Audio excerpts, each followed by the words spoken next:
Après 6 mois de travaux intenses pour l'appui à l'opérationnalisation de l'Agence congolaise pour l'emploi, l'heure est au bilan.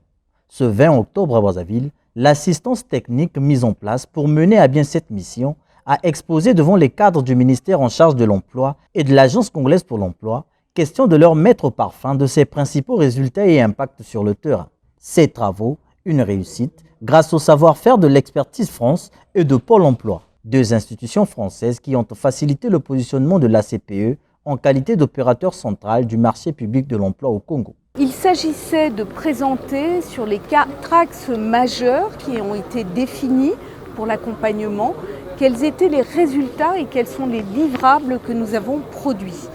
Ces livrables et ces résultats ont été coproduits avec l'Agence congolaise pour l'emploi, ce qui explique que les choses ne s'arrêtent pas, mais elles continuent. C'était une première marche. Maintenant, l'Agence congolaise pour l'emploi détient tous les outils, tous les savoir-faire nécessaires et également la motivation pour aller plus loin dans la transformation de son service pour l'emploi. La CPE, ce n'est pas l'attribution des emplois, mais l'accompagnement des jeunes ou usagers dans leur démarche pour la recherche d'emploi. À travers sa stratégie intitulée Etamboli Yasika, cette agence s'est fait connaître avec toutes ses missions. Son directeur général s'en réjouit. Les objectifs ont été atteints. Nous avons bénéficié du support de l'expert Madame Christine Pesquer que vous avez rencontré. Nous avons construit des outils pour nous permettre d'aider les jeunes à accéder aux emplois qui sont souvent disponibles ou pour lesquels ils n'ont pas nécessairement les compétences, disons les techniques pour accéder à ces emplois.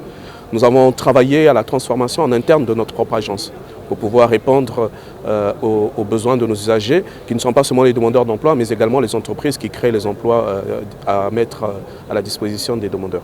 Cette démarche, allouée par les partenaires au développement, a été financée par l'AFD, une agence engagée à offrir à la jeunesse congolaise des opportunités de se former et de s'insérer dans le monde du travail. Une action qui vient renforcer les relations entre la France et le Congo. Je suis particulièrement content que le gouvernement, à travers les ministres en charge de la formation qualifiante et de l'emploi, ait sollicité l'AFD pour poursuivre ses appuis, cette fois avec un objectif clair et clairement affiché d'avoir un impact direct sur les demandeurs d'emploi.